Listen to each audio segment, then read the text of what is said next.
is bankrupt. And so we are here with hope and faith. We are here refusing to give up and to give in and to give out. And so as I invite you to come, realize that the Senate will start its debate on this coming Wednesday.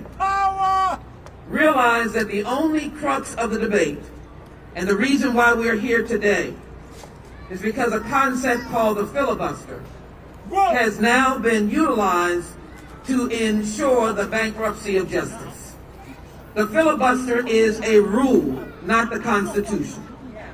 And so we have faith that someone of either party will recognize that their duty is to ensure that we have justice. May I have come forward, and I'm looking for seniority at this point, and so let me call forward Representative Ron Reynolds, who will come at this time, and we are on a 1-minute time so that we can march, and I will yield accordingly. And so let me also acknowledge and let me acknowledge Congressman Al Green, and he's being put to work. Thank you, District Director Rodriguez. We really appreciate you so very much. Thank you so very much. Thank you, Congresswoman Sheila Jackson Lee, and happy MLK Day. One of the quotes that I think we can all live by, where Dr. King once stated that life's most urgent and persistent question is, what are you doing for others? As we reflect on Dr. King's life and legacy, what are you doing for others? We have to pay it forward. We stand on his shoulders, and it's incumbent upon us to pay it forward for the next generation. Voting rights are at stake. So many of our civil liberties are at stake, and I'm asking you to join with us and fight. Speak truth to power, get registered, and vote. Thank you, Congresswoman Sheila Jackson Lee, and for all who are assembled here today, let's continue to press forward and pay it forward for the next generation. God bless you and God keep you. Thank you, Congresswoman.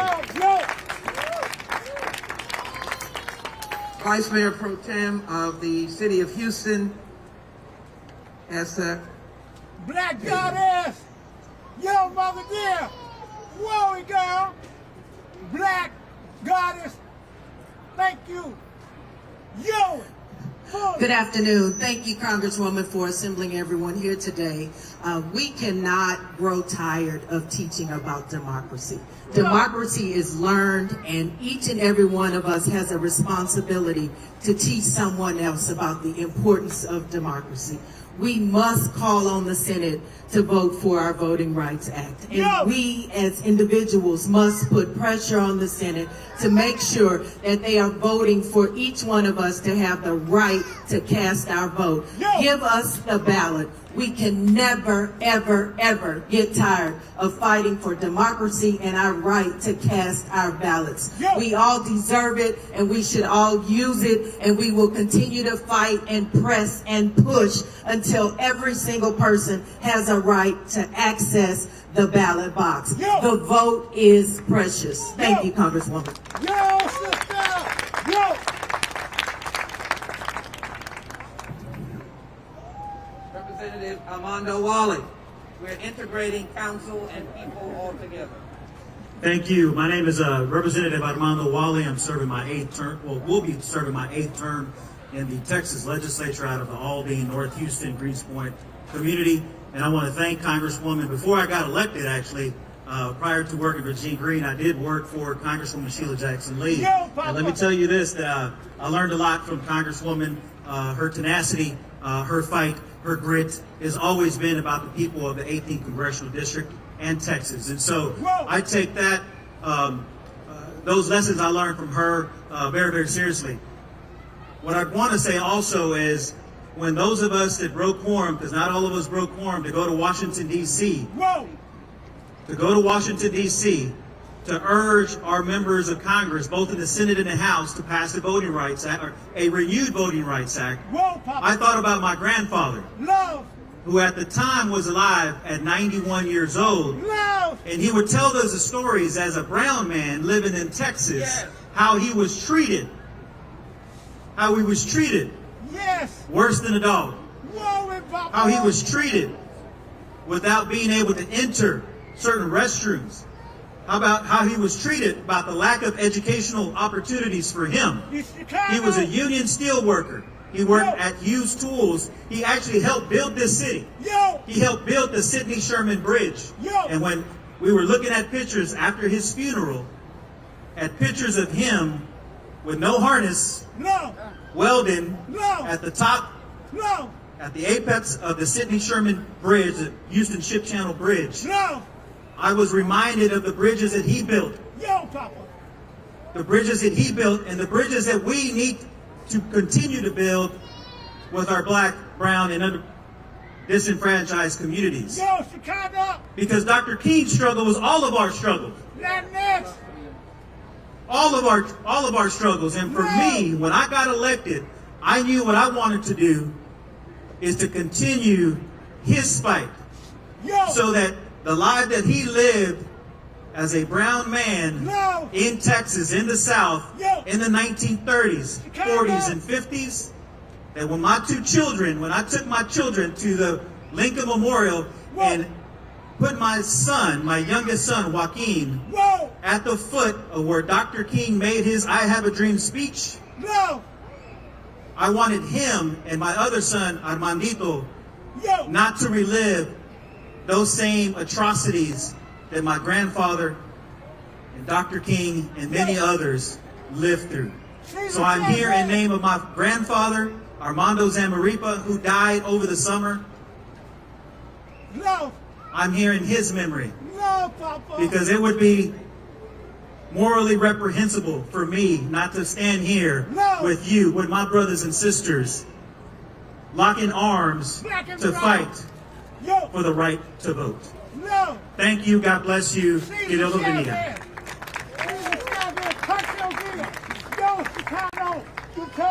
In love with Can you hear me? Testing. That's the way. The other way. Brown, black. One of the partners and coalition builders that Dr. King worked with was the American Jewish Committee and the American Jewish community. And all of us are praying for the Colleyville Synagogue and standing against hate and anti-Semitism. And all of us are believing in the security under the First Amendment that we all should be able to practice our religion. Full time. And so I'm delighted that the Anti-Defamation League is here in the place of Mr. Tobin. If you would just come and say a word regarding where we find ourselves with the United States Senate and this precious right to vote. Love, Papa. Love. Yo. Thank you, Representative Lee, for your leadership and for your words. This weekend has been challenging, but we are grateful for the support of the community, for the interfaith community, for our leaders, for law enforcement in the Dallas-Fort Worth area, but also in the Houston area, who have been absolutely terrific in stepping up their patrols and stepping up their support to ensure the safety of our community, but of our entire community. Because an attack against the Jewish community is an attack against all of us. And we must stand firm if we are going to be strong. So thank you. There are two very important and critical pieces of legislation. One enhances access to the polls for everyone. Yes, Papa. That is the Fair Right to Vote Act. Power. That makes sure that people can vote more easily. They can have more access to the polls. They can register to vote online and with more ease. The second act, the John Lewis Act, that inhibits states from taking away the right to vote, Power! taking away your vote. Love! These two acts go together. Vote! It's incumbent upon the Senate to pass both of these acts to ensure the sanctity and the safety of our democracy. You! When we are done, first thing tomorrow, call our senators Yes. and urge that they support both of these bills. Power! First thing tomorrow. Power! Thank you. Yo! Yo, Papa! Thank you, Papa. You're tough. 4 times. Yo! Thank you, Papa. Representative, you No! can be the one to do it. Right now, as we speak, if- right now as we speak, counties around Texas are rejecting mail-in ballots, just as you said was going to happen, because they don't have the ID on the ballot. Somebody's grandmother, somebody's disabled shut-in person, somebody's veteran is having their ballot thrown out because of this dastardly Texas law. Let me just say to the media, this needs to be dug in like you've never dug in before. All these people are going to be able to redeem their ballots, to be able to put a number on that will have their ballots accepted. Hundreds of ballots, and it may be thousands. And one who knows this story is Representative Penny Morales Shaw. Thank you. Whoa! Whoa! It's good to see all of you out here. When I look out, I see many generations, from babies to grandmamas. Dr. King lived his life, and he laid down his life for you all, for every generation that he foresaw, for equality. And that included equal access to voting. That's what it included. Not when you go vote, you don't only get to vote for who you want to be your voice. You get to keep them accountable for doing the job that you elected them for. And don't think just because you don't see the work that elected officials do that it doesn't impact your life. It impacts every single hour of your life, from your health care, from your schools, to the number signs on your paycheck. It affects everything that you do.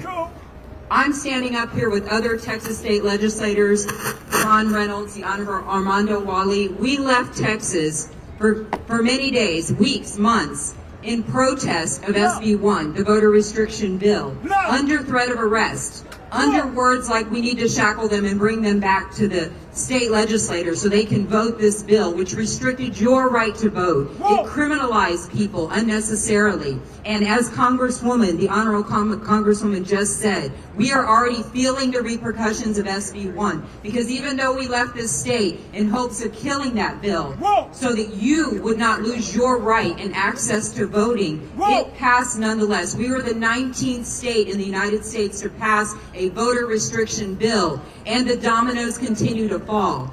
We did that in hopes that we would not have to be relying on the Congress now to pass the John Lewis Voting Rights Act. We would have our own protection. But we need that act to pass, because now we were relying on federal legislation to protect our rights to vote and to keep us able to go to the ballot box. So as we stand here today, let's remember the words of the Honorable Congresswoman Sheila Jackson Lee: no celebration without legislation. Thank you. Righteous troublemakers! Righteous troublemakers! You!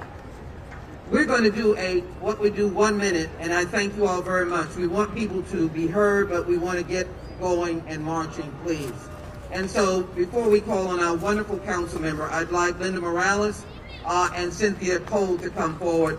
One of the great partners to Martin Luther King's movement, the reason he was in Memphis was because of working men and women.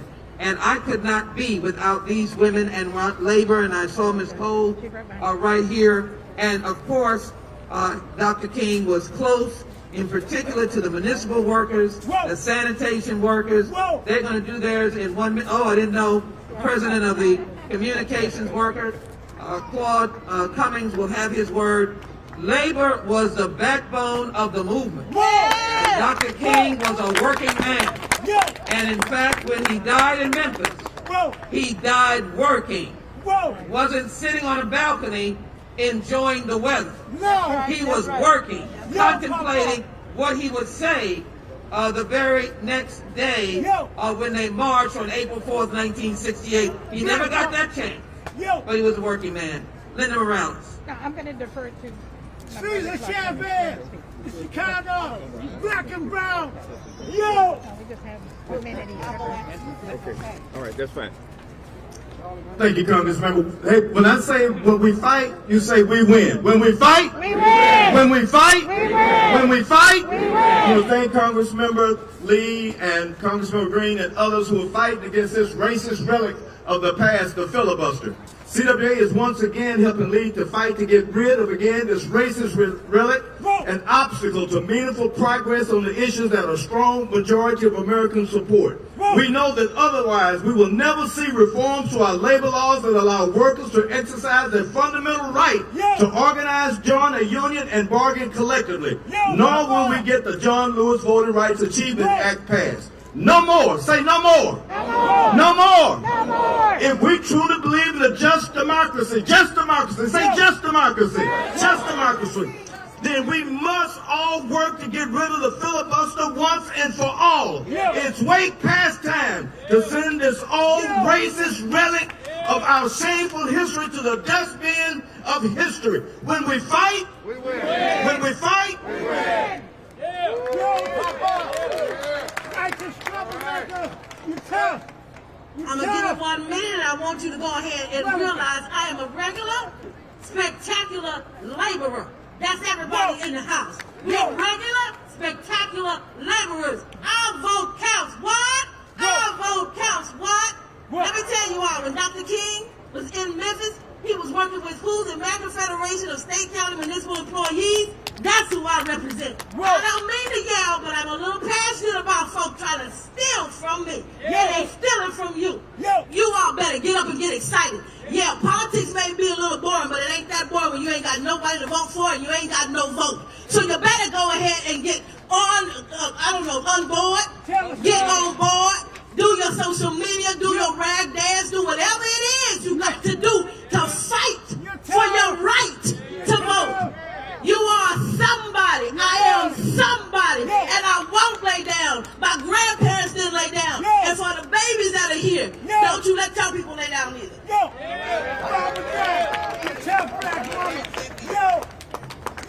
I am somebody. I am somebody. Let me just raise her hand. She's saying she's yielded to everybody else. Linda Morales is an outstanding labor leader. We are grateful for her, and I stand on your shoulders. Thank you. Will you take the challenge of making sure that the Senate, Republicans and Democrats, before they debate on Wednesday, they will hear your voice? We're on it right now. All right. Thank you so very much. Great Chicago woman. Great One of the young foot soldiers, she doesn't know she's a foot soldier, but she has a heart of civil rights. But she's on city council now, and that is Councilmember Abby Kamen. Please bring her up right now. Thank you, Congresswoman. First, thank you to Labor for everything that Labor does. Let's give them one more hand. And there's a lot of people up here right now that may not have the opportunity to speak, but every single person up here has contributed to the fight for voting rights and civil rights. Whether it's Chris, I want to give a special shout out, who pushed the envelope to give more access to voting, who then the state responded to by trying to cut off our right to vote.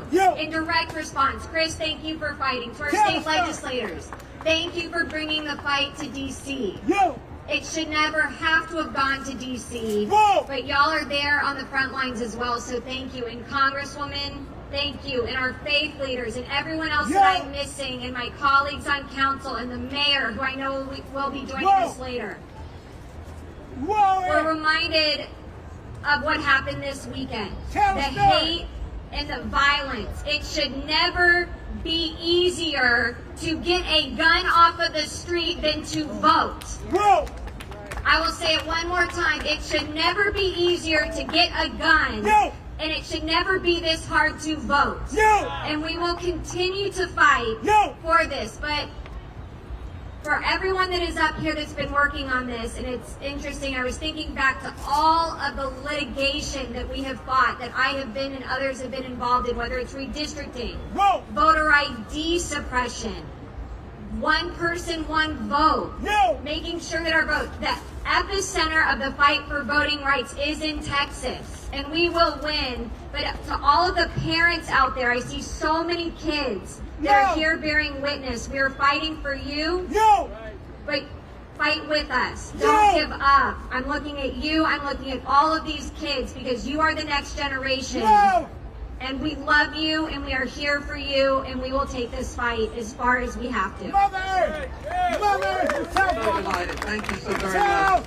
Thank you so very much. I just want to make sure that we have, before we start doing the real 1 minute, I want to make sure that we have gotten all of those before we yield to others for the 1 minute. The mayor is coming, and I want to make sure Bishop Dixon, president of the